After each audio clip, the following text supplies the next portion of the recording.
दोस्तों 7 अक्टूबर शनिवार का दिन था और इजराइल में हर दिन की तरह सब कुछ नॉर्मल चल रहा था। लेकिन फिर एकदम से वह हुआ जिसके बाद इजराइल के पुराने घाव हरे हो गए। दरअसल इजराइल से कुछ किलोमीटर दूर बसे गाजा पट्टी से पलक झपकते ही 5000 मिसाइल काले बादलों की तरह इजराइल पर घिर जाती है। गाजा पट्टी पर रूल करने वाले ग्रुप हमास ने 20 मिनट के अंदर अंदर इजराइल की तरफ 5000 रॉकेट ताक डाले। और इतना ही नहीं, खुद इजराइल का कहना है कि दर्जनों लड़ाकी गाजा लाइन को पार करके उनके लैंड में घुस गए और यह हमला इजराइल पर चारों तरफ से किया गया हमला है, जिसे इजराइल को समझने में काफी वक्त लग गया। इजराइल ने जवाबी कार्रवाई की और अपनी एयर फोर्स की मदद से लगातार गाजा पट्टी पर दोनों तरफ से हमले शुरू कर दिए। इन हमलों में अब तक 500 से भी ज्यादा लोगों की मौत हो चुकी है। आपको बता दें कि हमास के लड़ाकू ने इजराइल की सीमा में घुसपैठ कर इस हमले को अलग लेवल पर ही पहुंचा दिया। दरअसल लगातार पिछले कुछ महीनों से पैलेस्टाइन के आम केबल ग्रुप और इजराइल के बीच टेंशन बढ़ती हुई दिखाई दे रही थी और लग भी रहा था कि कोई बड़ा हमला होने वाला है। लेकिन जो जबरदस्त तरीके से हामास के आर्म्ड विंग ने इस घटना को अंजाम दिया, उसने पूरी दुनिया को चौंका दिया और सोचने पर मजबूर कर दिया कि आखिर एकदम से हमास ने इतना बड़ा अटैक क्यों किया। दरअसल इस अटैक की जो वजह बताई जा रही है वह है वेस्ट बैंक। जी हाँ, जेरूसलम और जॉर्डन बॉर्डर के बीच यह वह इलाका है जिस पर इजराइल और फलस्तीन दोनों के कंट्रोल बढ़ाने की कोशिश में लगातार एक दूसरे पर अटैक करते आ रही हैं। अब आपको इसके लिए थोड़ा इतिहास में लेकर चलते हैं। दरअसल वेस्ट बैंक पर 1967 से ही इजराइल का कब्जा रहा है, लेकिन फलस्तीन के रेजिस्टेंट के बाद यहाँ के हालात यह हो चुके हैं कि साल भर वायलेंट इंसिडेंट और लड़ाई आम बात हो गई है, जिसके बाद एक कट्टर दुश्मनी एक बार फिर से दुनिया भर में खबरों का बाजार गर्म कर रही है।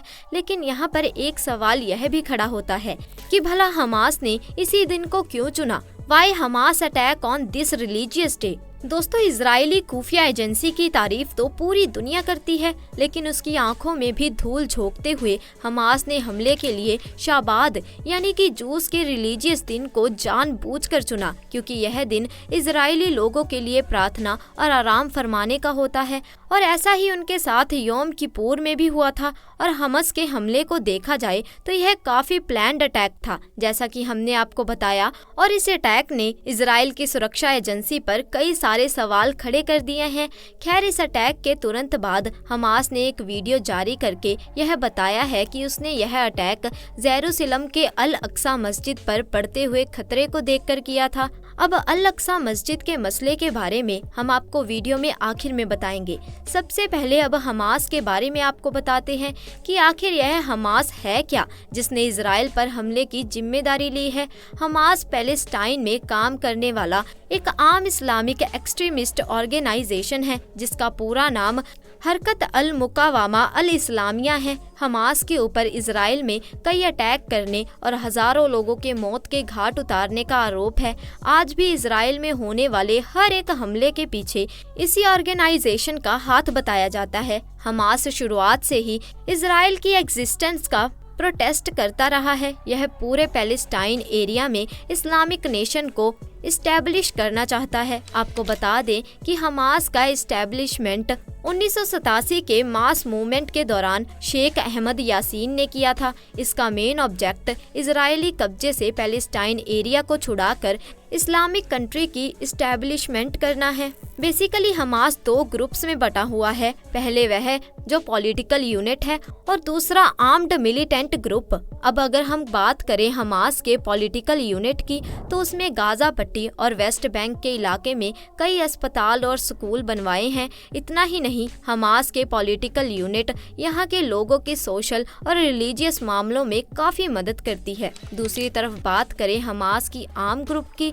तो इसने अपनी इस्टेब्लिशमेंट के बाद से ही इजराइल को निशाना बनाया है। हमास के इन्हीं हमलों की वजह से इजराइल को बड़े पैमाने पर जानी नुकसान भी उठाना पड़ा है। कई बार तो इजराइल की जबानी कार्रवाई में हमास के कई बड़े नेताओं की मौत भी हुई है। साल 1996 में हमास की अपनी लीडर याहया अयाश के मर्डर के बाद इसराइल ने कई बड़े अटैक किए हैं। इतना ही नहीं, 2000 में भी हमास ने इसराइल में कई सुसाइड अटैक को अंजाम दिया है। हमास वह ताकत बनकर फिलिस्तीन में उभरा है जिसने इसराइल से हर लड़ाई में सामना करने की ठान ली है। हाल फिलहाल में यूएस प्रेसिडेंट जॉय बिडेन के इसराइल में विदा होते ही हमास ने जमकर रॉकेट ताके थे। एक के बाद एक करीब 130 रॉकेट ताकने के बाद इसराइल के धुएं का गुबार उठने लगा था। हालांकि जवाब में इजरायली एयरफोर्स के फाइटर जेट ने भी गाजा पट्टी में जमकर बमबारी की थी। इजरायली आर्मी ने हमास के 2 फैसिलिटीज को निशाना बनाया था। इनमें से एक हमास का अंडरग्राउंड रॉकेट मैन्युफैक्चरिंग प्लांट था। यह बात दुनिया में जाहिर है कि हमास को अमेरिका, ब्रिटेन, यूरोप यूनियन और इजराइल पहले से ही टेररिस्ट ऑर्गेनाइजेशन की लिस्ट में डाल चुकी हैं। इसके बावजूद हमास गाजा पट्टी के बड़े इलाके को कंट्रोल करता है। इन दोनों के कॉन्फ्लिक्ट के बीच हम उस बात के बारे में भी थोड़ी जान लेते हैं जिसको लेकर अक्सर पैलेस्टाइन और इजराइल और हमास में तकरार देखने को मिलती है। हम बात करने जा रहे हैं अल अक्सा मॉस्क्यू के बारे में। दरअसल अल अक्सा इस्लाम में फेथ रखने वालों के लिए यह सबसे हॉली प्लेस में से एक है। बता दें कि यह करीब 35 एकड़ में फैला हुआ मुसलमानों का हरम अल शरीफ यानी हॉली प्लेस ऑफ वर्शिप है। वहीं हम बात करें यहूदियों की तो यहूदियों के लिए यह जगह टेम्पल माउंट के नाम पर जानी जाती है। यह जगह पुराने शहर जेरूसलम में है जिसे क्रिश्चियन, जूस और मुस्लिम के लिए हॉली माना जाता है। ऐसा कहा जाता है कि 8th सेंचुरी की शुरुआत में ही इसका कंस्ट्रक्शन पूरा हो चुका था और इसी के सामने एक गोल्डन डोम वाली Islamic site dome of the rock है जो जेरूसलम का सिंबल ऑफ रिकॉग्नाइजेशन है। यूनेस्को ने जेरूसलम की पुरानी शहर और उसकी दीवारों को वर्ल्ड हेरिटेज साइट के तौर पर क्लासिफाइड किया हुआ है। आपको जानकर हैरानी होगी कि इजरायली पैलेस्टीनियन कॉन्फ्लिक्ट में 20th सेंचुरी से चला आ रहा है। यह कॉन्फ्लिक्ट दुनिया के सबसे परमानेंट कॉन्फ्लिक्ट में से एक रहा है और फिर भी इसका कोई निपटारा नहीं निकला है। इजराइल दुनिया की इकलौती यहूदी कंट्री है। यह ईस्ट ऑफ द मेडिटेरियन में है जबकि फिलिस्तीन अरब आबादी का हिस्सा है जो इजराइल के सबऑर्डिनेट लैंड से आता है जिन्हें आमतौर पर फिलिस्तीन कहा जाता है। यह पूरी तरह से इसी नाम से एक कंट्री का इस्टेब्लिशमेंट करना चाहते हैं, इसीलिए मेन लड़ाई जमीन और उस पर कंट्रोल करने को लेकर ही रही है। यह अपने आप में एक बड़ी बात है कि हमास अक्सर फिलिस्तीन को गाजा पट्टी के कंट्रोल को लेकर चर्चा में रहता है। दरअसल साल 2006 में फिलिस्तीन रजिस्ट्रेटिव इलेक्शन में हमास ने बहुमत से थोड़ी सी ज्यादा सीटें हासिल कर ली थी।